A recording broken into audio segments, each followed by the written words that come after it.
de Bina, qui se trouve à côté de la date de Zahir-en-Pin pour le second monde. Le secret de Bila, la servante de Rachel, qui se situe au niveau des Neza, Od, Yesod et Malkout de Zahir-en-Pin correspondant à Rachel, et le troisième monde fit sortir Lilith, la première Ève, des Neza, Od, Yesod et Malkout de Rachel, car les trois sont le secret de Beria, Yetzira et Assia et proviennent des Neza, Od, Yesod et Malkout de Beria, des Neza, Od, Yesod et Malkout de Yetzira, et des Neza, Od, Yesod et Malkout de Assia. Et les trois sont le secret de l'arrière de Noukba. Les deux premiers sont le secret des cerveaux de deux oiseaux et se rassemblent en bas, à l'emplacement du second oiseau, car il n'y a en haut aucun endroit où l'écorce puisse se placer face à Bina. Et le troisième correspond à Lilith, la première Ève, qui se situe à l'extrémité de la Malkout de Rachel et se trouve dans la Noukba du grand abîme. En vérité, c'est en correspondance avec ces réalités de Noukba qu'apparurent également à l'arrière du mal trois hommes. Les deux premiers sont les deux espions,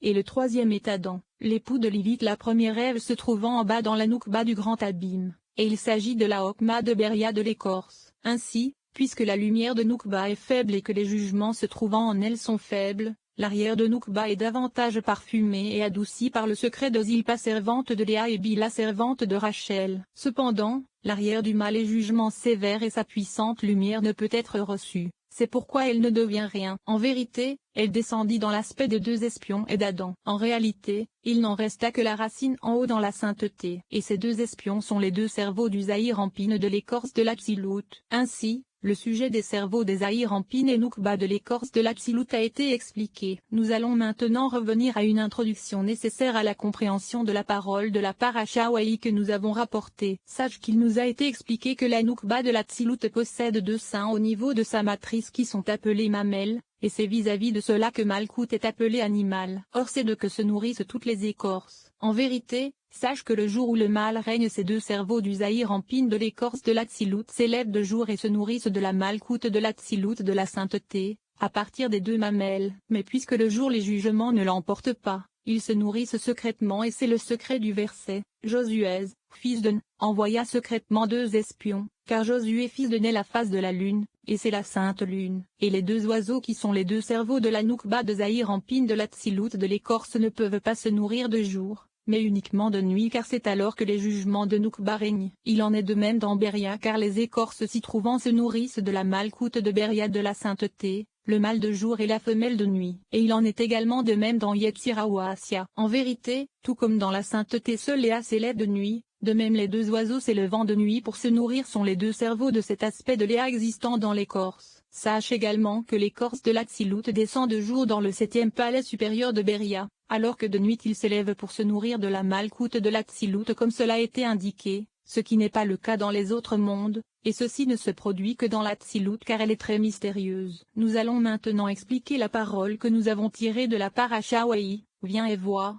un monde se dresse en haut, c'est-à-dire qu'il s'agit du troisième des mondes mentionnés dans l'Hydra Rabbah, et ce monde se propage jusqu'à Assia, mais son principe se trouve en haut dans la Malkout de l'Atsilut comme cela a été indiqué, ce qui correspond à se dresser en haut. Et lorsque le héros apparut et se taura, nous avons déjà expliqué que de jour le mal se nourrit secrètement mais que de nuit lorsque les jugements l'emportent le héros apparaît à haute voix pour donner le droit au jugement de se nourrir. Et la miséricorde se cache alors que les jugements règnent et que les deux oiseaux apparaissent et l'emportent. C'est donc ce qui a été expliqué plus haut, c'est-à-dire que les deux oiseaux se propagent depuis ce troisième monde, et c'est le secret du verset, deux oiseaux sortirent de ce monde. C'est-à-dire que ces oiseaux se propagèrent et sortirent de ce monde pour descendre et devenir les cerveaux de la Noukba des écorces de l'Atsilut comme cela a été indiqué. Et c'est ce qu'il est dit, ils résident au-dessous de l'arbre où se trouve la vision de la vie et de la mort. C'est-à-dire qu'après être sortis et s'être propagés à partir de cet arbre, ils descendirent pour devenir les cerveaux de la Noukba des écorces de l'Atsilut. Le sujet en est que nous avons expliqué précédemment que les 7 palais des écorces de Beria se trouvent au-dessous du 7e palais supérieur de la sainteté, c'est-à-dire du saint des saints de Beria de la sainteté. Or sache que Tiferet et Malkout de l'Atsilut sont appelés arbres de la vie et de la mort, de la vie du côté de Tiferet, et de la mort du côté de Malkout. En vérité, Tiferet et Malkout de Beria sont appelés visions de l'arbre de la vie et de la mort car le monde de Beria est un sceau, une image et une vision du monde de l'Atsilut. Or nous avons déjà expliqué plus haut que tout ceci correspond à l'aspect de Léa qui se trouve dans le palais du Saint des Saints de Beria. Et il en est de même pour l'aspect de Zahir-en-Pin appelé Israël car les deux se tiennent dans le palais du Saint des Saints de Beria. et les deux sont appelés visions de l'arbre de la vie et de la mort. Ainsi, puisque ces deux oiseaux proviennent précisément de l'Atsilut mais descendirent pour résider dans les palais des écorces de Beria comme cela a été indiqué, ils ne se tiennent qu'au-dessous du septième palais de la sainteté appelé vision de l'arbre de la vie et de la mort. C'est pourquoi il est dit que les oiseaux résident au-dessous de l'arbre, c'est-à-dire au-dessous de la vision de la vie et de la mort. Un oiseau apparut du côté sud, c'est-à-dire qu'un oiseau appelé Okma car il s'agit de la droite se nourrit du sein droit de la malcoute de la sainteté de l'Atsilut se trouvant au niveau de sa matrice comme cela a été indiqué par le secret des mamelles, et c'est ce qu'il est dit, du côté du sud. Et le second oiseau qui correspond au cerveau de Bina se nourrit du sein gauche qui se trouve du côté nord. Un oiseau apparaît lorsque le jour brille, c'est-à-dire que l'oiseau de droite qui est le cerveau de la Okma du mal possède en lui la force de s'élever et de se nourrir de là lorsque le jour resplendit. Lorsque l'obscurité du matin appelée aube s'évanouit. Cependant, il redescend à son emplacement immédiatement après s'être nourri. Et l'oiseau de gauche qui est le cerveau de Bina ne possède pas la force de s'élever de nuit, même au moment de l'obscurité du matin, mais uniquement lorsque la nuit est obscure, c'est-à-dire lors de la première partie de la nuit, et c'est alors qu'il s'élève. Et l'oiseau de Okma s'élève d'autant plus avec lui lorsque le héros apparaît, car les deux se nourrissent des deux seins de la malcoute de l'Atsilut de la sainteté. Mais après s'être nourris, ils désirent s'élever davantage puisque l'emplacement qui leur a été préparé se situe au niveau des Aïr-Ampin et Nukba de l'Atsilut, mais ils n'ont aucune place pour s'élever jusque-là. En vérité, lorsqu'arrive le moment de leur alimentation, ils ne s'élèvent que de la moitié de leur corps car ils s'élèvent entre les jambes de la malcoute de la sainteté et se nourrissent des mamelles inférieures se trouvant au niveau de sa matrice comme cela a été indiqué. Il se trouve qu'ils ne s'élèvent que de la moitié du corps qu'ils avaient au moment de leur descente, et la moitié inférieure de leur corps qui correspond à l'aspect des jambes reste en bas dans le palais de l'écorce de Beria. C'est pourquoi après s'être nourris le nécessaire, leur force augmente et ils désirent alors accroître leur puissance en s'élevant de tout leur corps dans l'Atsilut, à l'emplacement qui leur est approprié se situant sur toute la longueur des Aïr-Ampin et Nukba de la sainteté. Or c'est ce qu'il est dit, ensuite, leurs jambes apparaissent, c'est-à-dire qu'après s'être nourris ils veulent élever leurs pieds et propagent leurs jambes dans la Nukba du grand abîme. Ceci signifie que leurs jambes sont prises et restent à l'emplacement appelé Nukba du grand abîme qui correspond à l'aspect de Bina se trouvant dans le septième palais supérieur de l'écorce de Beria comme cela a été indiqué, et ne pouvant s'élever davantage elles restent là jusqu'à minuit. Ceci concerne les écorces et les quatre mondes de l'Atsilut, Beria, Yetzira et Asya, ainsi que la différence existant entre les deux. Sache que dans les écorces également existent des aspects de l'Atsilut, Beria, Yetzira et Asya, et chaque monde possède 5 parts soufim qui constituent l'ensemble des 10 séphirotes de ce même monde, chacun de ces parts soufim contenant également 10 séphirotes de la même façon que cela a été décrit pour la sainteté. Nous allons maintenant expliquer cela. Sache que bien que dans l'ensemble des 4 mondes il existe un aspect des écorces, il existe une différence entre les différents mondes. En effet, dans le monde de l'Atsilut de la sainteté le bien est plus important que l'Atsilut de l'impureté, et la sainteté ne se mêle pas à l'impureté. Dans le monde de Beria la sainteté est plus importante que l'impureté de l'écorce de Beria, mais elle se mêle. Dans Yetzira il y a égalité entre les deux et le bien et le mal se mélangent. Et dans Asya, l'écorce est plus importante que l'Asya de la pureté, et ils se mélangent également. Ainsi, il n'y a rien dans le monde et Asya qui ne soit constitué d'un mélange de bien et de mal,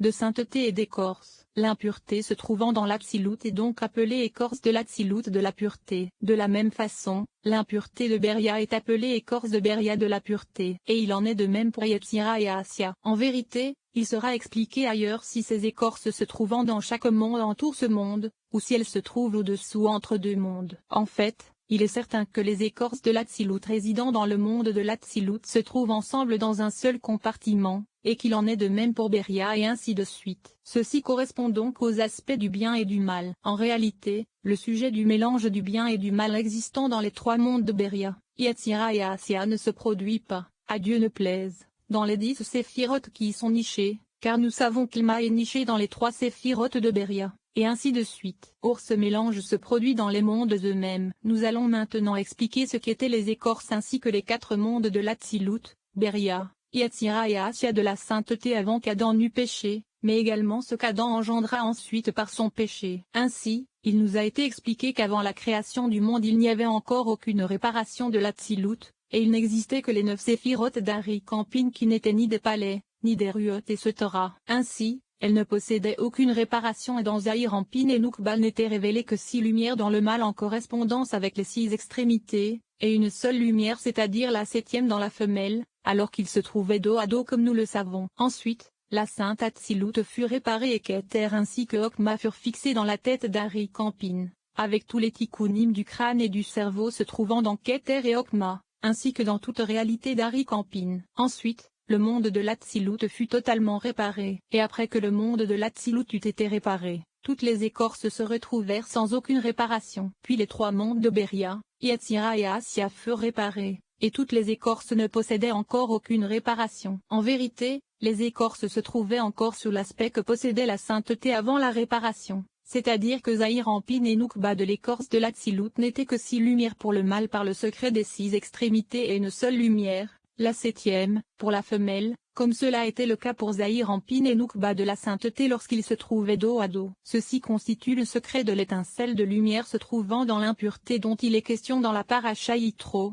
Daf 69. Ainsi, lorsqu'Adam pécha le monde fut renversé et cela causa un dommage dans les 4 mondes de la sainteté, et ceci causa également une réparation dans les 4 mondes de l'écorce. En effet, c'est à cause du péché d'Adam que le dommage toucha le monde de l'Atsilut, apparemment jusqu'à l'Arik Anpin de la sainteté. C'est le secret du verset, il fit des ténèbres sa demeure secrète. Ainsi, l'Arik Anpin de l'Atsilut ne brilla plus et se cacha dans Abba et Ima, et ce furent Abba et Ima qui éclairèrent l'Atsilut alors qu'Arik Anpin brillait par leur intermédiaire, en leur sein. Ceci constitue un premier dommage. C'est pourquoi à ce dommage s'en ajouta un autre puisque lorsque la lumière d'Arik Anpin de l'Atsilut se dissimula, cela causa une diminution de la Noukba de Zahir Anpin de l'Atsilut et ses 9 séphirotes supérieures disparurent. Il ne resta donc plus en elle que la lumière d'un seul point et il y eut alors une réparation additionnelle de l'écorce de l'Atsilut car ces 9 séphirotes qui disparurent de la Noukba de la sainteté se revêtirent des 9 séphirotes des premiers points de la Noukba de Zahir Anpin de l'écorce de l'Atsilut appelée la méchante Lilith, femme du méchant Samaël ce dernier étant le Zahir Anpin de l'Atsilut de l'écorce. En effet,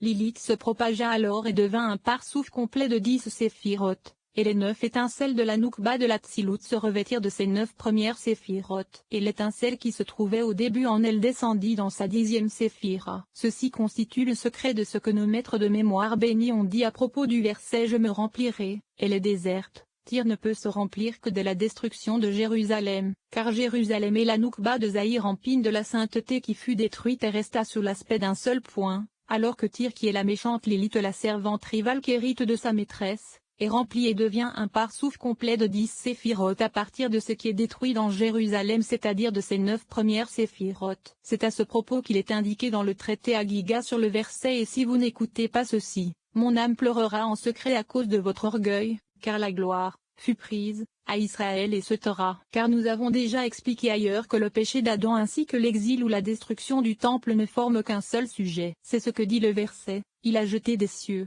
sur la terre la magnificence d'Israël car la magnificence d'Israël qui est Zahir Anpin fut jetée depuis les cieux qui est l'emplacement de Satiferet, sur la terre qui est Noukba qui se trouvait à l'emplacement du torse comme nous le savons. Et il la jeta au niveau des Néza, Od et Yesod se trouvant en lui. Et c'est, il ne s'est pas souvenu de son marchepied c'est-à-dire des Néza, Od et Yesod se trouvant en lui. Ainsi, elle descendit au-dessous de la Yesod se trouvant en lui par le secret d'un seul point comme cela a été indiqué. Et c'est le secret du verset, et son royaume domine sur tout, car il a été expliqué dans les Tikkunim que c'est le secret d'Adam d'Assia qui se revêtit des 10 écorces correspondant à la Noukba de Zahir Anpin de l'Atsilut appelé homme d'Assia. Ceci constitue le sujet de ce qui se trouve expliqué dans le Zohar sur la Paracha Bemidbar, Daf 19b, à propos du verset sa voix se déplacera comme le serpent et du verset elle est tombée, elle ne se relèvera pas. C'est-à-dire qu'il s'agit du sujet de la queue et de la tête. Le sujet en est qu'il ne resta dans la Noukba de Zahir Anpin de l'Atsilut de la sainteté que l'aspect de la Malkout se trouvant en elle,